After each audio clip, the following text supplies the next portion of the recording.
up, Sauce Gang, and welcome back to the channel. Hot Sauce Beats here with another Five Nights at Freddy's reaction. That is right, fam. And this time we are going back in time all the way to the beginning to Game Theory's very first Fnaf theory. And this one is called Five Nights at Freddy's Scariest Monster Is You. I'm also really stoked to see a video this old of MatPat's to kind of see how his videos have evolved. So I'm beyond hype for this, but before we jump in the video, show MatPat Game Theory some love by subscribing to his channel. And if you enjoy my reaction and my FNAF journey, please help support the channel by smashing that subscribe and like button. It's absolutely free and it greatly helps out the channel. But enough talking, let's get to reacting and roll that bomb ass intro. Hot Sauce Beats is finally here. Hot Sauce Beats is finally here. Eat, sleep, make beats. Eat, sleep, make beats. Hot Sauce Beats! Woo woo! Dude, this already looks different. Let's jump into it. Hello once again, theorists. Welcome to MatPat Plays. Today we are playing the scariest game of all creation. Probably never heard of it. It's called Five Nights at Freddy's. Here we go. What's this? What is this, dude? It's a camera. Was that a bunny? I think it was a bunny. Bro, what is this? I am so scared right now. Oh god! I'm so scared. Oh my god, Jen, I'm so Only scared. the fan. I'm terrified. It's only the fan. Only a fan. Bro, what is this? Played a game this intense. Oh god! Shut the doors! Shut the doors! Shut the doors! I've never seen old videos from him. Oh, your acting is on par. On par. I'm so scared. Can you tell how scared I am? I can't. Are you scared? What's going on? MatPat, are you okay? Breathe. Breathe. Breathe, Matt. Okay, we're Pat. Oh! No. Not the fan. Just the fan. The fan. Just the fan. Ah! I don't know about you, but every time the camera makes the sound to come up, I pee a little bit in my pants. Right, your battery's almost dead. Yep, you're dead. What? 07's to MatPat. That's it? That's it? It's a jump scare? It's a little bunny rabbit jump scare. 07's. Really? It's okay, MatPat. Game over. Really? Alright. I mean, oh god, it's so terrifying. Theory time? Oh, there's the bunny rabbit. Shut my door. Are we doing theories now? Bro, what is this? This is truly compelling. Or is this just like a little skit of him talking crap on the game, essentially? Is that what he's doing? Am I picking up what he's putting down? Chat, how much fun are you guys having going on this FNAF journey with me? I ain't gonna lie, I'm having a lot of fun. I feel like this is when I first got into Minecraft. Data dumping everything into me right now. Oh my gosh, guys. I'm almost out of power. 11% and it's 5 a.m. I don't know if I'm gonna make it. Are you gonna make it? Please don't get me Freddy. Please don't get me Freddy. Come on. Oh, he's That's dead. what it He's takes dead. to get views on Yep, he's dead. You weren't even watching the screen, bro! Game theory! It's a game theory! Is he? Wow, that's loud. Holy cow.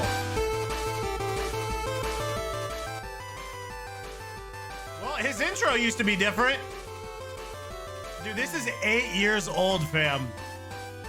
Hello, Internet. Smartest show in gaming. Welcome to Game Theory, where fear is our middle name. Bruh, this is just again, this is an 8-year-old video. Matthew Fear Patrick. It's a very strange Terrible name. Okay, I'll admit it. I didn't give Five Nights at Freddy's enough credit when it first came out. A few jump scares from creatures that, aren't that scary. People Look where overreacting FNAF's to it on now. YouTube.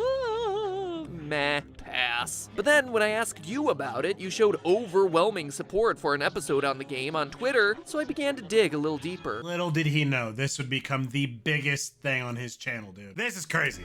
Deeper. And what I found was some of the most interesting storytelling, most intriguing mysteries, and most disturbing events I'd read about in a long time. Now, if you were just to play the game straight through 5 days, It's gonna drive you, Matt, I gotta give you a warning. People told me it's gonna drive you crazy. Literally insane. actually come across as pretty superficial. You're the new night guard watching the security cameras at a Chuck E. Cheese style restaurant called Freddy Fazbear's Pizza. 4 animatronics roam the halls at night because the owners don't want their servos to lock up. Bad news is, you can't let them near you or else they'll kill you on the spot because you look like a naked endoskeleton. They gotta shove you back in the costume, you know? So what if you just put on a costume? They just think you're another animatronic. Just don't get one of the ones with springs. Ow, show them those circuits. Apparently, one of them bit someone back in 87, presumably 1987. And the past guard leaves you recorded phone messages to act as your tutorial. That is, as much as he could record before he got himself killed. And that's it. Stay 5 nights, collect your paycheck, done, game over, play something new. But playing it that way is doing the game a huge disservice,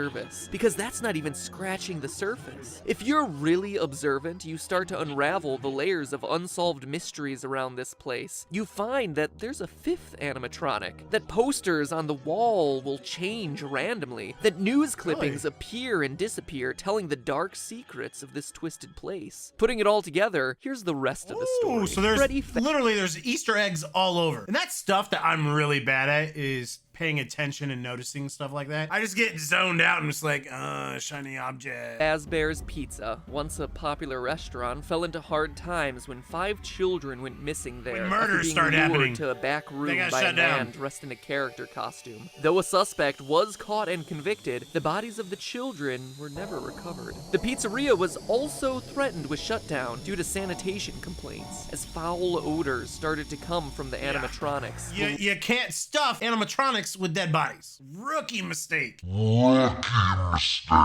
Blood and mucus oozing from their eyes and mouths. The last article, written years after the incident, states that the pizzeria would finally be closed by year end. In addition to the core 4 robots, Chica, Bonnie, Freddy, and Foxy, there's also a 5th, unofficially referred to as Golden Freddy. Ignoring the rules of physics. This is good though, fam, because we are gonna learn a lot of the context behind stuff that I don't understand. And we'll see. He's got like something like 80 videos. I'm not promising all of them, but who knows? Maybe we'll see. We'll see what happens. We're starting with one, and we'll just take it one day at a time, fam. One day. See what happens. Golden Freddy appears and disappears at will, can inexplicably travel through doors, wherever, causing strange hallucinations. And when he attacks you, you're not taken to the typical game over screen. Your game crashes. So that's unsettling. And there's also strange messages appearing on the walls, repeating the words, "It's me." According to the game's creator, the place is indeed haunted by what we can only assume to be the spirits of the 5 lost children. So that's the gist of it. Murder, missing children, foul odors, killer robots, and pizza. But that story leaves a lot of links. Sounds like a good time. Thanks for the invite. I'm here. Who is your character? How's he fit in? Why does he stay for 5 nights when he's very clearly confronting the possibility of death? What more can we know about this terrifying Golden Freddy? And most important, aren't we the son, or does that not happen until, what is it, like FNAF 3 or 4 or something, or down the road? And see, that stuff I don't know. I don't know when we become William Afton, right? Isn't that his name, the son? What is the complete story behind 5 Nights at Freddy's? They're all good questions about a delightfully incomplete and mysterious story with just enough threads to keep you theorizing. So now, if you'll indulge me, let me reciprocate that story with one of my own. I think you'll find it interesting. December 1993, Aurora, Colorado. 10 p.m. Tuesday night at a local Chuck E. Cheese. After a family birthday party runs long, manager Margaret Kohlberg and teenage employees Sylvia Crowell, Ben Grant, Colleen O'Connor, and Bobby Stevens are forced to stay late to close up shop. But as Margaret tallies receipts in the back, Bobby scrubs down the kitchen, and the other 3 work outside in the main arcade. Unknown to any of the 5, there's actually a 6th person locked in the building with them, waiting silently in the darkened restrooms. A 19-year-old named Nathan Dunlap. Earlier that year, Nathan had begun work. Bro, is this real? Some of you guys have mentioned that this game is very loosely based off of some stuff that happened at Chuck E. Cheese, so I'm guessing this is it. Doughmaster, before getting fired in July after a disagreement over his hours. Now, 5 months later, he was back. At 10:05, he left the bathroom, pulled out a small caliber handgun, and proceeded to execute everyone in the building. First Sylvia, then Ben, then Colleen. Dunlap then moved to the kitchen, where he surprised Bobby Stevens. The bullet entered Bobby's jaw, sending him sprawling onto the ground. Then finally, Nathan moved to the back, the office, where Margaret opened the safe before Nathan shot her twice, proceeded to grab her bag, filling it with $1,600 in cash, arcade tokens, and keychains. Spurred on by the building security footage, police were at his home a few hours later, where he was promptly arrested. Literally just went home like it was nothing, bro.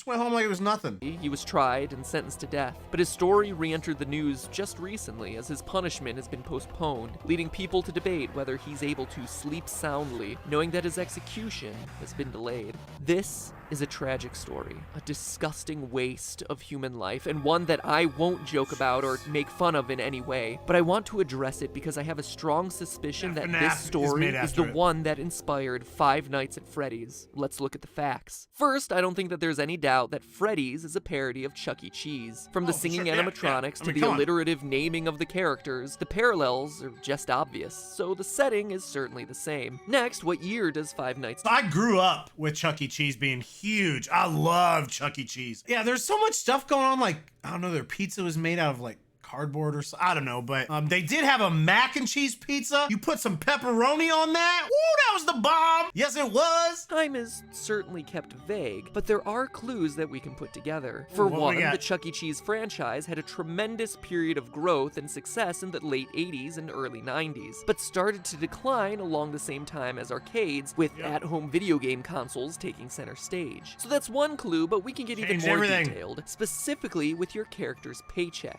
Each night you're working a 6-hour shift, and you're spending 5 nights there. So that's 30 hours of total work time for $120. In total, $4 an hour. How can they do that? That's below minimum wage for 2014. But in 1990, minimum wage was $3.80. In 1991, it was raised to $4.25. And by 1996, you were looking at about $5 an hour. So the game seems to take place between 1991 and 1996. The Nathan Dunlap story took place in 1993. But let's move on to the most important comparison. So maybe they just made it like compared to right around when the same time it happened. Victims. In the game, there were 5 child victims. In the real-life story, there were also 5 victims. But we can get even more specific. Online theories about the game always tend to draw a parallel between the number of kids missing to the number of animatronics, saying that the children's bodies were stuffed in the various suits. And this appears to be true. Bonnie and Chica both have moans and raspy breath sound effects, as though someone's trying to cling to the last threads of their lives stuffed inside the costumes. Sounds made by the animatronics are just slowed down versions of children's laughs and screams. Additionally, as the news clipping mentions, the suits ooze blood and mucus and begin to stink, like decaying bodies or reanimated corpses. Decaying bodies. So 5 victims, 5 suits. Seems like a slam dunk. But nowhere does it say that all 5 were murdered, only that they went missing and couldn't be found. Also, the trouble a lot of people have with this theory is Golden Freddy. Why is that guy so limp and lifeless? So unlike the others. It's weird, until you go back to the real-life story. Yes, there were 5 people shot that night in Chuck E. Cheese, which matches the 5 victims in Freddy's story, but of those, 1 survived. Bobby, the one from the kitchen, miraculously survived the shot to his jaw. After he was knocked to the floor by the bullet, he went limp, played dead, to avoid the killer coming back to finish the job. And that relates exactly to the advice you're given on night 3 by the phone guy. Try playing dead. You know, go limp. Again, let me reiterate that I'm not trying to make light of the real life of... We see you're connecting dots. Wow. Bro, it's just stuff like that. Like, I mean, I guess when you got millions and millions of people playing a game and sending in clues, like someone's bound to catch that. But that's an Easter egg right there. Wow. Events by comparing them to bear costumes and animatronics. But I do want to point out that these similarities do exist. And what else is limp and appears to be a lifeless, empty suit in the game? Golden Freddy. Surviving the attack, Bobby was limp. able to go to trial and be a damning piece of evidence in the case against Nathan Dunlap, ultimately leading to his death sentence. Which animatronic surprises you by appearing randomly? The one you don't expect and has no clear pattern? Golden Freddy. It's also worth mentioning that of all the cameras in the restaurant, one is always black, preventing you from seeing what's going on. That camera is located in the kitchen, leading many to assume it's where Golden Freddy hides, which just so happens to be the place Bobby was able to survive the attack. So I ask, odd coincidence or source of inspiration? In fact, if you think about it, the behavior of the animatronics really corresponds with key features of each of the real-life story's victims. We just covered Golden Freddy and Bobby, but the rest have strange parallels too. Bro, it's crazy how similar the story at Chuck E. Cheese is in FNAF. I'm really enjoying this old stuff. He goes into the utility closet filled with floor cleaning supplies, the most prominent ones being a mop and a broom. It's probably one of the most random rooms in the game, until you consider that Ben, the second victim, was vacuuming at the time of the attack. Foxy is kept sequestered in the back of the building, behind a curtain, more aggressive than all the rest. Similar to the way Margaret, the manager, was in the back office counting receipts at the time of the murder, and her role as manager would inherently make her more aggressive or assertive. Sylvia was closest to the bathroom and was cleaning up the salad bar at the time of the attack. Chica walks past the bathroom and is associated with food. And Freddy, well, he doesn't have that strong of a parallel with Colleen, but he does appear in the girls' restroom. Odd for what we would assume to be a male animatronic. So Maybe is it it's a reference female? to Colleen being Freddy a the girl, female? or a nod to Nathan's plan of hiding in the bathroom until he was ready to attack. Alright, after doing all the research, reading every fan theory in existence, and putting all the clues together, what you got? What you got, Matt Pat? You got another 79 videos? I bet you do. If you would have told him when he made this that he was gonna make 79 more, he would have told you that you're crazy. I mean, in the beginning of this, he didn't even sound like he was sure that he 100% wanted to do. He's like, okay, enough of you have asked. What can this mean for the story of the game? I think the game is an allegory for that night back in 1993. Here's my final interpretation. You, Mike Schmidt, are the murderer, former employee of Freddy's Pizzeria. Like Nathan in the real story, you were fired for the reasons stated in the Day 7 pink slip: tampering with the animatronics, being unprofessional, odor. Maybe it was your tampering with the robots that caused the infamous bite of 87. Regardless, like Nathan, you were mad and wanted to get even. So you lured children to the back using a costume, killed them, stuffed their bodies into the animatronic suits, hoping to get the place shut down, then left. Notice that the newspaper clippings never say it's an employee of the company luring the children away, but we know it must have been someone with access and knowledge of the employees only section of the building. And as the newspaper clippings clearly show, just like Nathan, you were caught almost immediately, captured on the security footage. You were arrested, tried, and convicted, forced now to live on death row. The Freddy's Pizzeria you work in now are just the most of his theories pretty on point.